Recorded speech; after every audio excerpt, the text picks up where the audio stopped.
At 5:43 on the morning of May 14, 1945, Corporal Vance was dying by inches in the mud of Okinawa.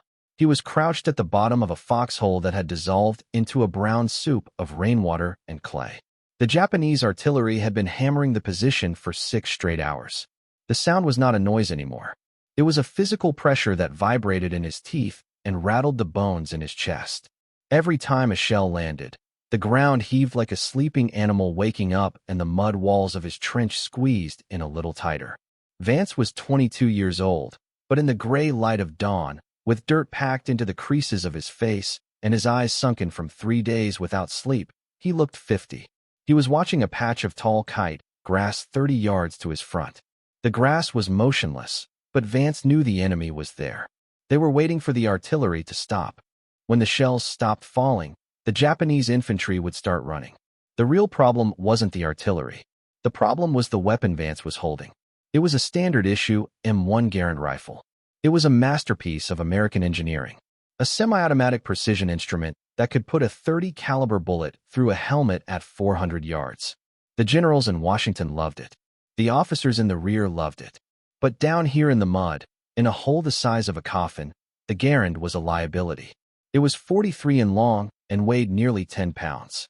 In the open fields of Europe, it was the weapon that won the war. But on Okinawa, the war was not fought in open fields. It was fought in caves, in tunnels, and in trenches that zigzagged like broken glass. When a Japanese soldier jumped into your hole with a knife, he was usually less than 3 feet away. Trying to swing a 43 inches rifle in a narrow trench was like trying to swing a baseball bat inside a phone booth. By the time you got the barrel around, you were already dead. Vance looked at the rifle in his hands.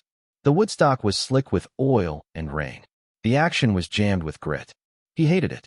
He had spent the last week watching good men die because their weapons were too long, too slow, or too precise for the chaotic brutality of a knife fight in the dark.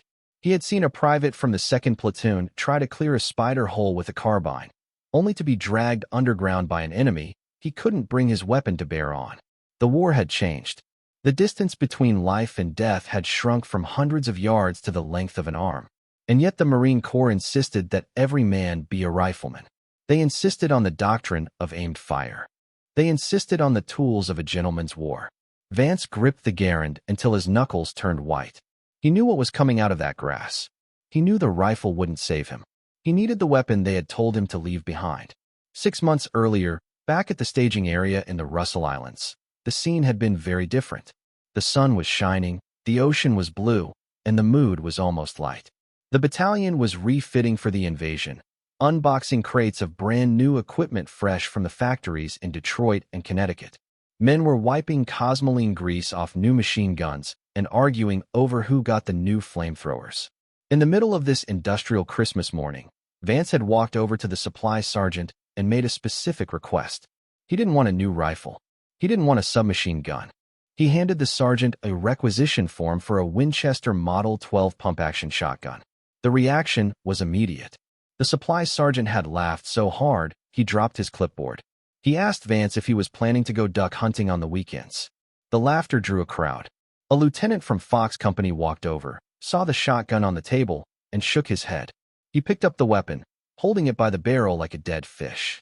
He made a show of inspecting it, looking down the wide, smooth bore, and then looking back at Vance with a smirk.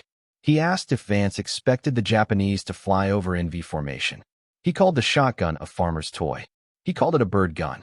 He told the gathered men that Vance must have confused the United States Marine Corps with a pheasant hunting trip in Nebraska. The men laughed. It was the kind of deep mocking laughter that separates the insiders from the outcasts.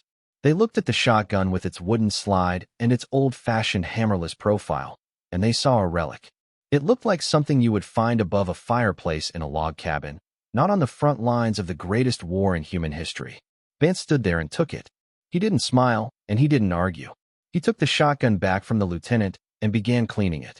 He stripped it down with a practiced efficiency that stopped the laughter for a second.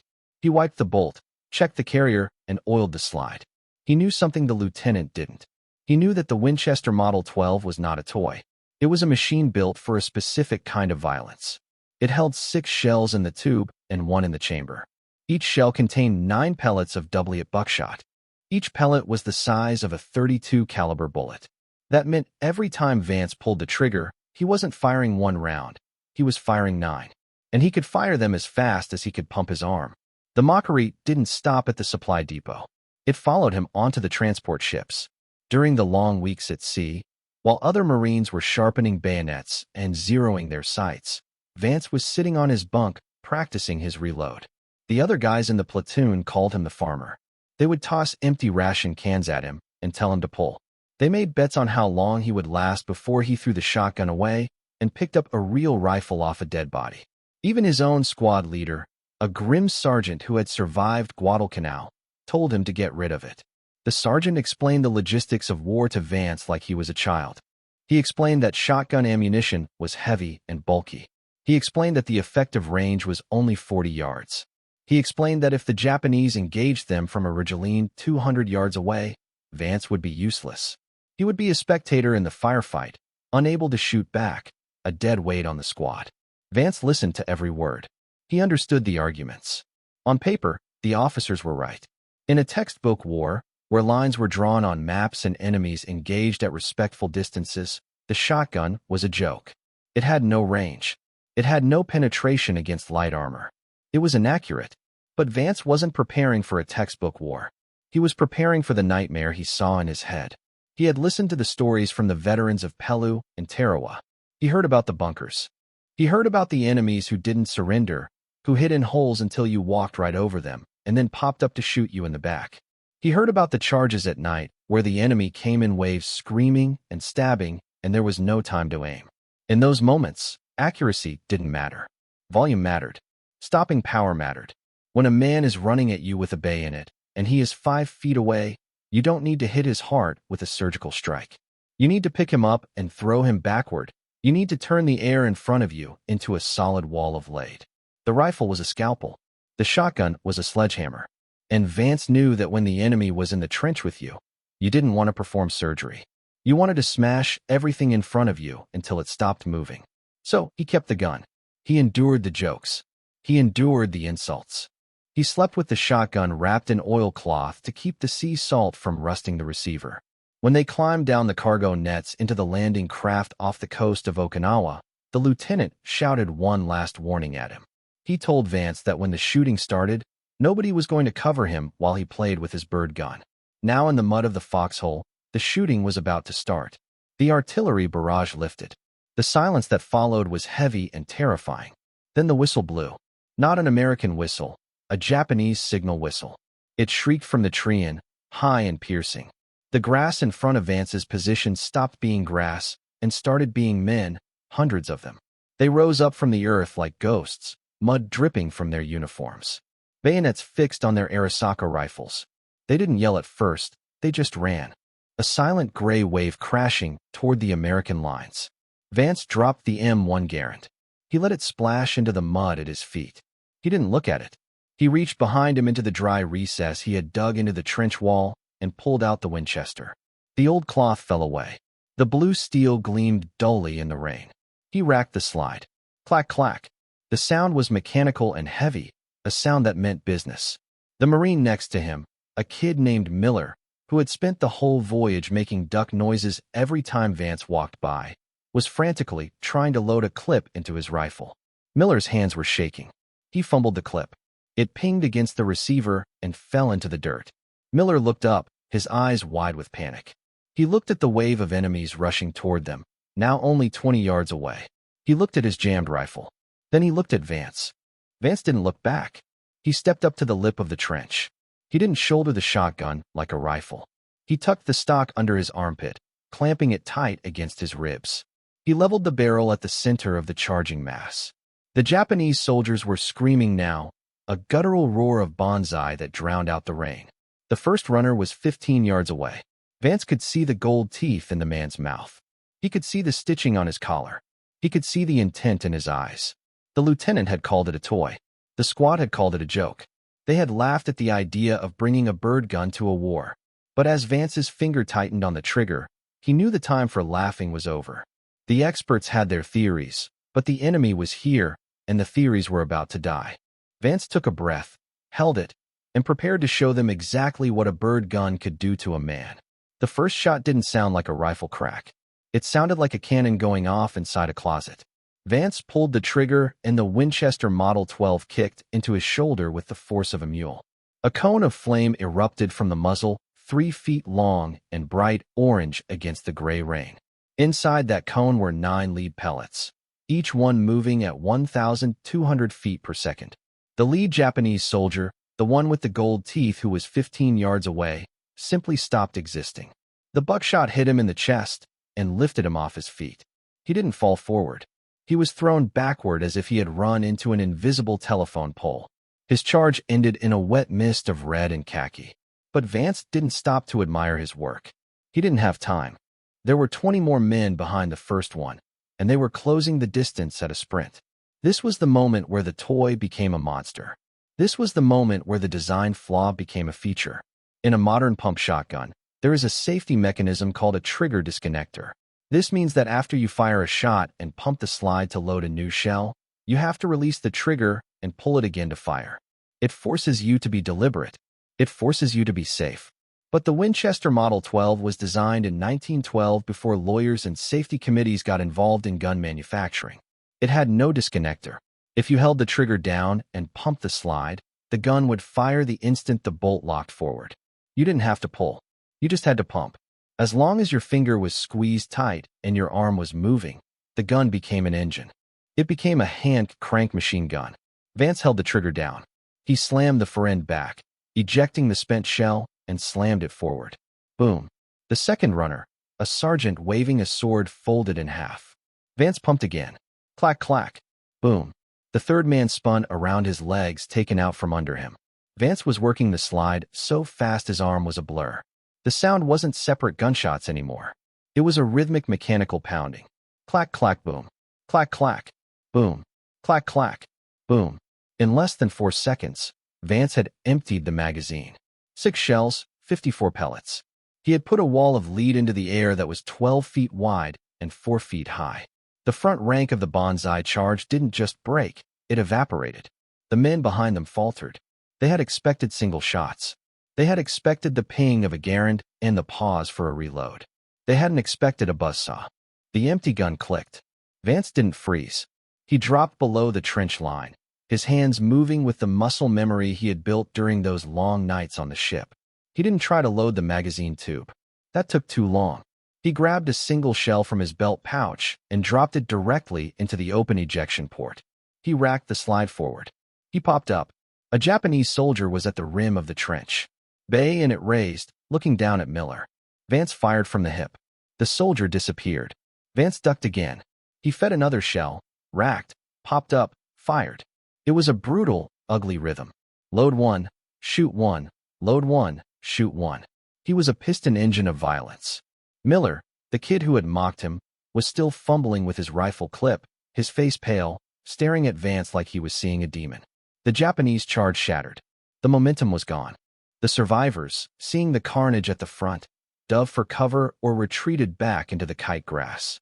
The silence returned, but it wasn't the same silence as before.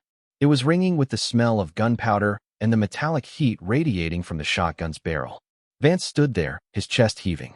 The barrel of the Winchester was smoking, the heat waves shimmering in the rain. His shoulder felt like it had been hit with a sledgehammer, but he was alive. Miller was alive. The trench line was unbroken. The lieutenant came running down the line, pistol in hand, screaming orders to hold fire. He skidded to a stop next to Vance's foxhole. He looked at the bodies piled in the mud 10 yards away. He looked at the shredded vegetation. Then he looked at Vance. He looked at the bird gun in Vance's hands. The lieutenant opened his mouth to say something, maybe to give an order, maybe to make a comment, but nothing came out. He just stared. The mockery was gone. There was no smirk. There was only the cold, hard realization that the farmer's toy had just done the work of a heavy machine gun squad. The lieutenant swallowed hard, nodded once at Vance, and moved down the line to check the other positions. He didn't tell Vance to pick up a rifle.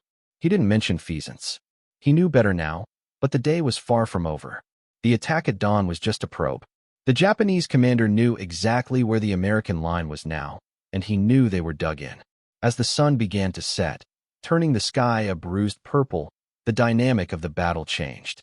The Japanese army on Okinawa didn't fight like the Germans in Europe. They didn't just attack, they infiltrated. They were masters of the night. They would crawl on their bellies through the mud, moving inches at a time until they were right on top of you. They used knives and grenades. They sought to neutralize the American advantage in firepower by getting so close that the Americans couldn't shoot without hitting their own men. Darkness fell like a heavy blanket. The rain started again, harder this time. Visibility dropped to 0. You couldn't see your hand in front of your face. This was the terrifying time. Every shadow looked like a man. Every sound, a snapping twig, a shifting stone, sounded like death. The men with the Garens were nervous. A long rifle is clumsy in the dark. If you miss your first shot, the muzzle flash blinds you, and by the time your eyes adjust, the enemy is on you. The Garand was designed to hit targets at 300 yards. At 3 feet in the pitch black, it was just a clumsy club. Vance sat in the corner of the listening post, listening to the rain hiss against his helmet. He had cleaned the mud off the Winchester. He had reloaded the tube with 6 fresh shells, red paper holes with brass bases. He held the gun across his lap. He felt a tap on his shoulder. It was the sergeant, the same one who had told him to throw the gun away. The sergeant whispered hoarsely that he heard movement near the wire about 20 yards out. He asked Vance to take the point. It wasn't a request. It was an admission. The sergeant knew that if they started shooting blindly with rifles, they would give away their position and hit nothing. He needed the broom. Vance moved to the sandbags. He listened. He could hear it. A wet sucking sound in the mud. Someone was crawling. Someone was cutting the barbed wire. It was a subtle sound. Snip, snip. Barely audible over the rain. Vance didn't need to see them. That was the beauty of the shotgun. He knew the general direction. He knew the spread pattern of his weapon. At 20 yards, the shot would spread out to the size of a large trash can.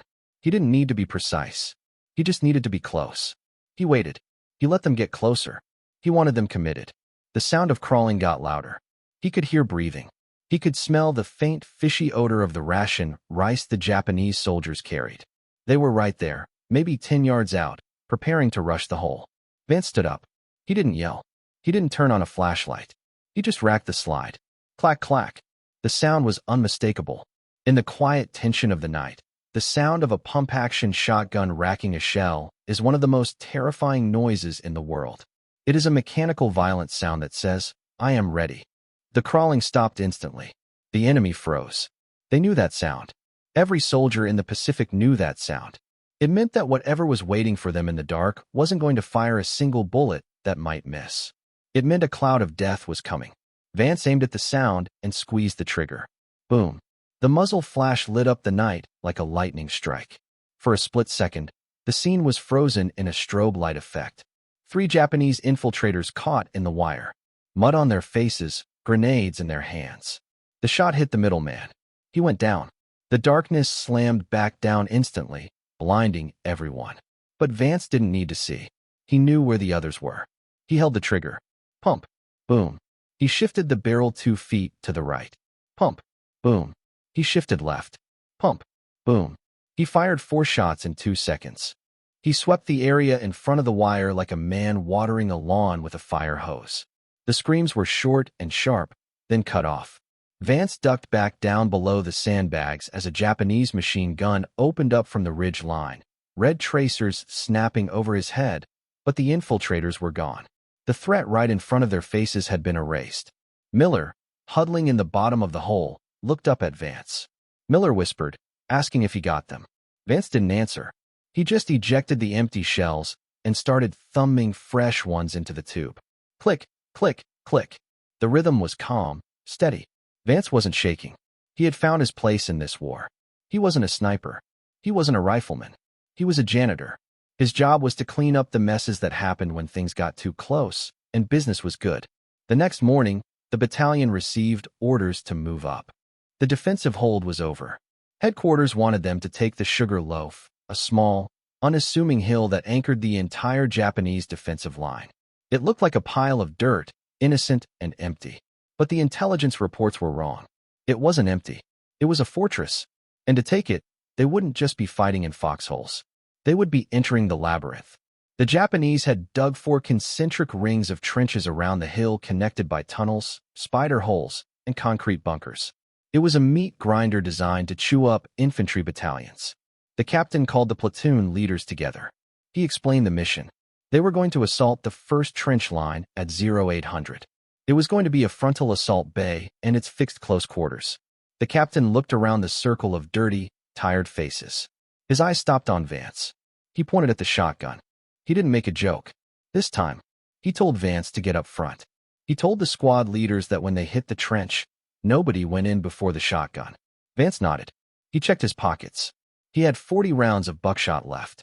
It sounded like a lot. He had a feeling it wouldn't be enough. He topped off the magazine, racked the slide one more time, and stepped to the front of the column. The toy was leading the charge. The assault on Sugarloaf began at 0800 with a whistle blast that signaled the end of living and the beginning of dying. The ground between the American line and the first Japanese trench was 70 yards of open, churned-up mud. It was a kill zone. The Japanese had machine gun nests interlocking from both sides of the hill, creating a crossfire that looked like an invisible X drawn in the air. Anything that walked into that X got cut in half. The first wave of Marines stood up and sprinted. Within 10 seconds, half of them were down. The sound of the battlefield was a continuous tearing roar of Nambu heavy machine guns and the snapping of bullets hitting mud. The attack stalled instantly. Men dove into shell craters, pressed their faces into the dirt, and screamed for corpsemen. The entire advance was pinned down, paralyzed by the sheer volume of lead flying over their heads. Vance was in a crater about 30 yards from the first trench. The air above him was sizzling. He watched a radio operator try to crawl forward only to be hit in the helmet and stop moving. The attack was dead in the water. The officers were shouting, trying to get men to move, but nobody could move. To stand up was suicide. The Japanese in the first trench were emboldened now. They started popping up over the parapet, throwing grenades down at the pinned Marines. They were laughing. They knew they had won. They had the high ground. They had the machine guns. And they had the Americans stuck in the mud. Vance looked at the trench line. It was a zigzag scar in the earth, reinforced with logs and sandbags. If they stayed here, they would all die. The mortars would start falling any second. The only safety was inside the enemy trench. Vance checked the heat shield on his Winchester. It was still warm from the night before. He looked at Miller, who was curled up in the bottom of the crater, praying. Vance didn't say a word. He stood up. He didn't run like a sprinter. He ran like a linebacker, head down, shotgun tucked tight. A line of bullets kicked up dirt near his boots, but the Japanese gunners were focused on the main group. They didn't pay enough attention to the one lone idiot running straight at them with a pump gun. Vance hit the lip of the first trench and jumped. He landed feet first in 6 in of water right in the middle of a squad of 5 Japanese riflemen. They were so surprised to see an American fall out of the sky that they froze for a split second. That split second was all Vance needed. He didn't even shoulder the weapon. He fired from the hip. Boom. The first shot hit the soldier to his left, blowing him back against the log wall. Vance pumped. Boom.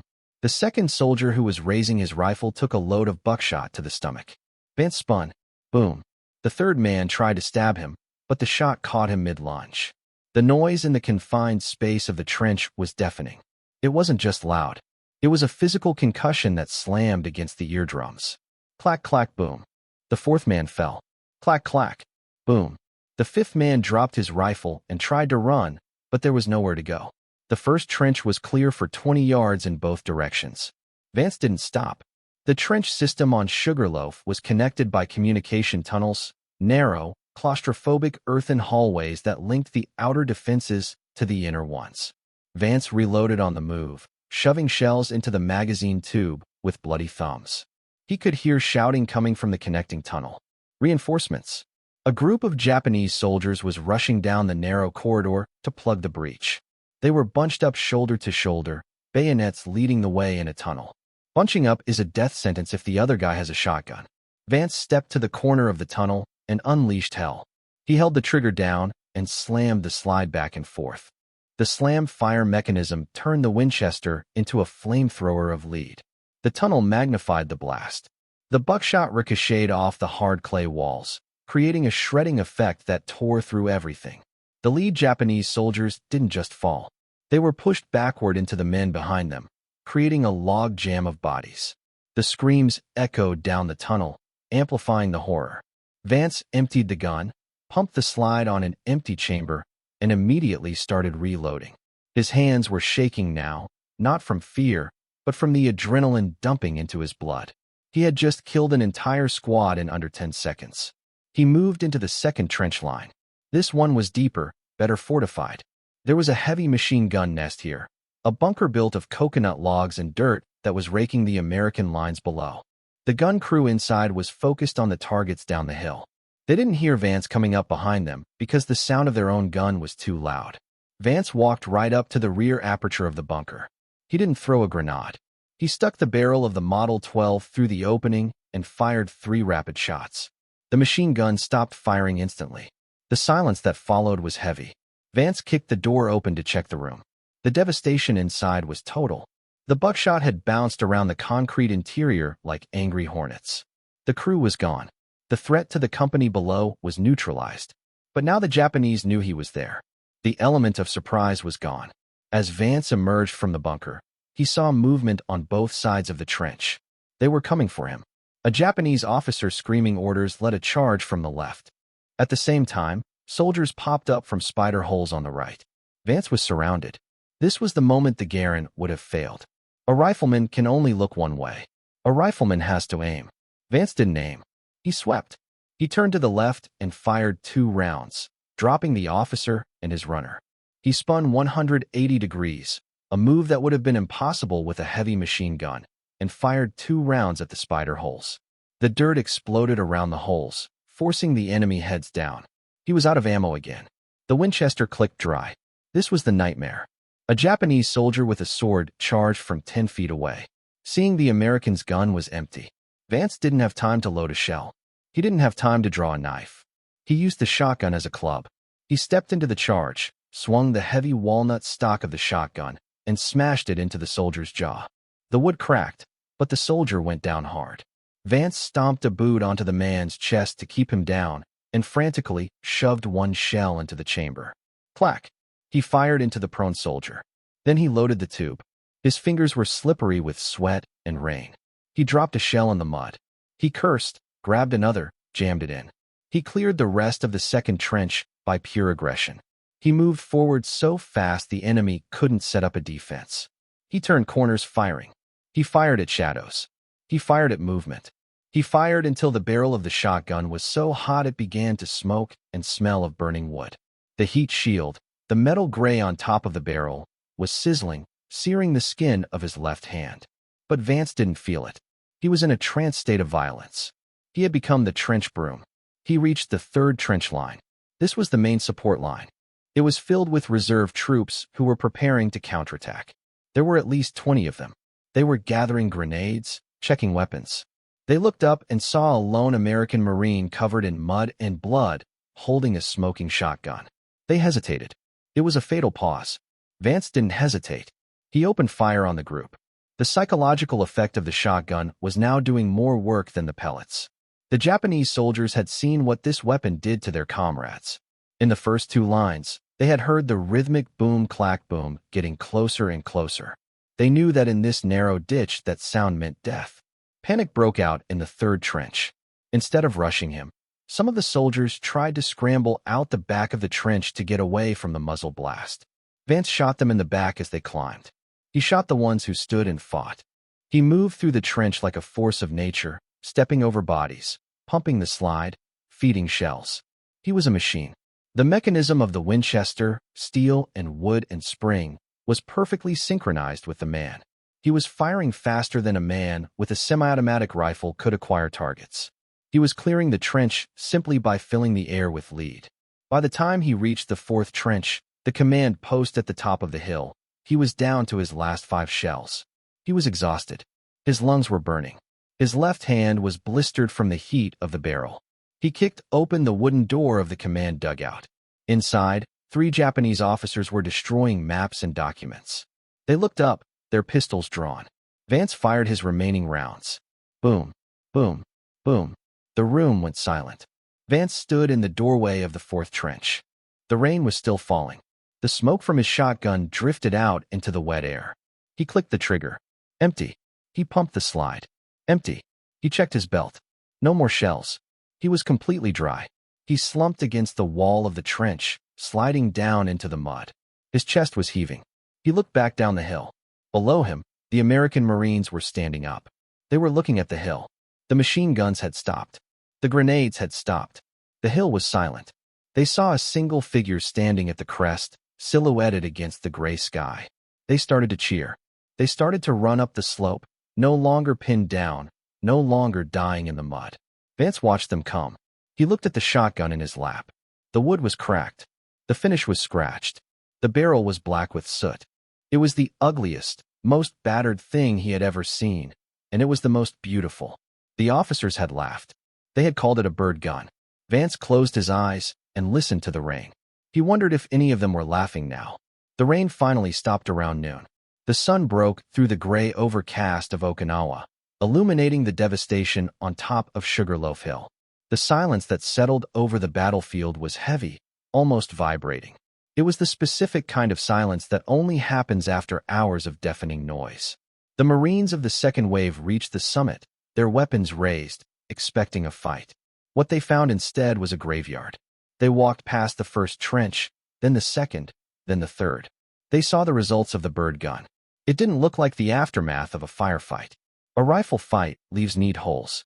A machine gun fight leaves lines of impacts. This looked like a natural disaster. It looked like a tornado had gone through the trenches, shredding sandbags, splintering wood, and tearing men apart. The Marines lowered their rifles. They walked slowly, stepping over the debris, their eyes wide. They weren't looking at the enemy dead with hate anymore. They were looking with a strange mixture of horror and respect for the violence that had ended them. Vance was sitting on a crate of Japanese mortar shells near the command dugout. He had wiped the mud off his face, but his hands were still black with soot. The Winchester Model 12 lay across his knees. It looked like a piece of junk. The wood of the fore end was cracked from the force of the slam firing. The metal was dull and scratched. The heat shield was warped, but to the men gathering around him, it looked like Excalibur. The laughter was gone. The jokes about pheasant hunting were gone. The men looked at the battered shotgun with a kind of religious awe. They understood now. They understood that in the tight, terrifying confines of the trenches, the toy was the king. The lieutenant, the same officer who had made the crack about flying in V formation, climbed into the trench. He looked tired. He had lost a third of his platoon getting up the hill. He walked over to Vance. He didn't say anything at first. He just looked at the cleared bunkers. He looked at the bodies of the Japanese squad that had tried to rush the tunnel. Then he looked at Vance. He took off his helmet and ran a hand through his dirty hair. He reached into his pocket and pulled out a pack of cigarettes. He offered one to Vance. It was a small gesture, but in the Marine Corps, it meant everything. It was an apology. It was an admission that rank didn't matter and manuals didn't matter. Results mattered. The lieutenant lit the cigarette for Vance, then looked at the shotgun. He asked quietly if Vance could find another one for the point man of the second squad. This moment on Sugarloaf wasn't just a victory for Vance. It was the vindication of an entire class of weapon. Throughout the war, the shotgun had been the unwanted stepchild of the American arsenal. It was considered ungentlemanly. It was considered crude. In the First World War, the German government had actually issued a diplomatic protest against the American use of shotguns. They called it a war crime. They threatened to execute any American prisoner caught with a shotgun or a shotgun shell. They argued that the weapon caused unnecessary suffering. Think about that for a second. The Germans who introduced poison gas and flamethrowers to the battlefield thought the shotgun was too cruel for war. They were terrified of it. They called the Winchester the trench broom because it swept the trenches clean of life.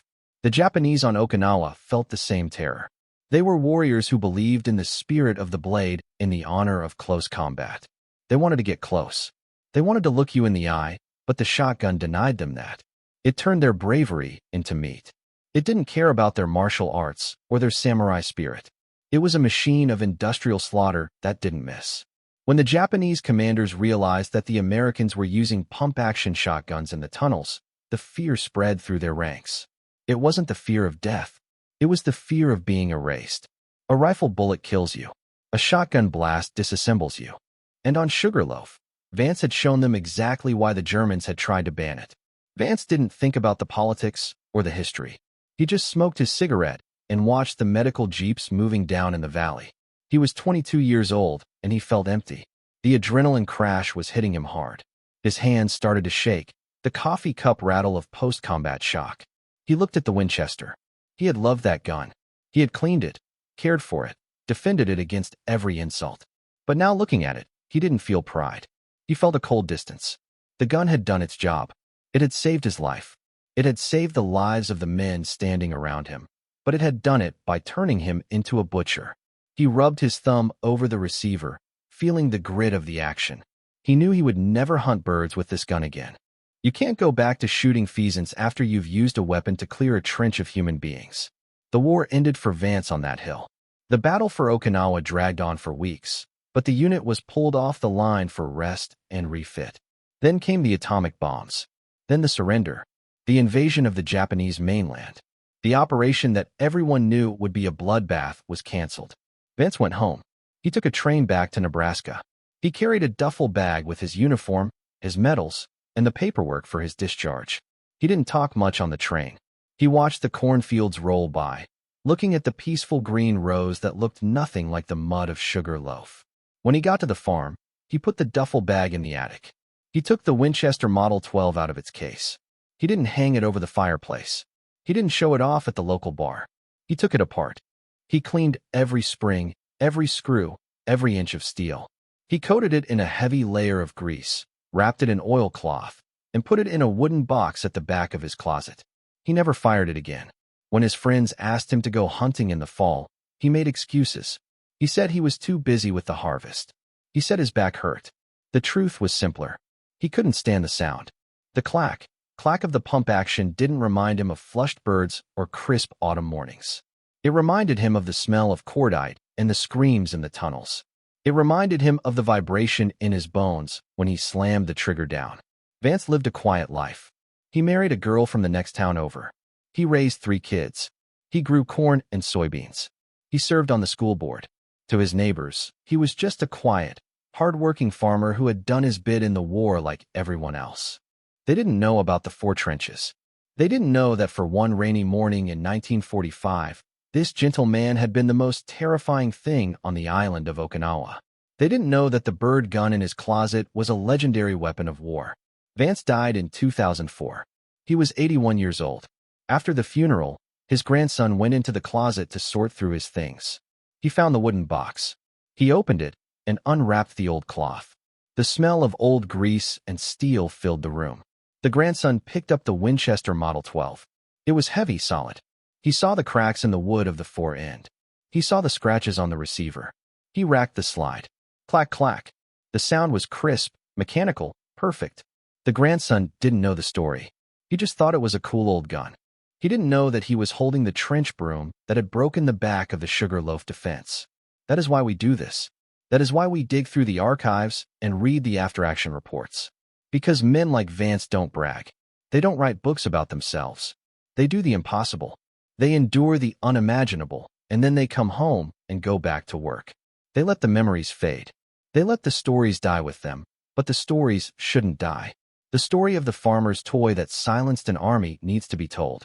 The story of the man who ignored the experts and trusted his gut needs to be remembered.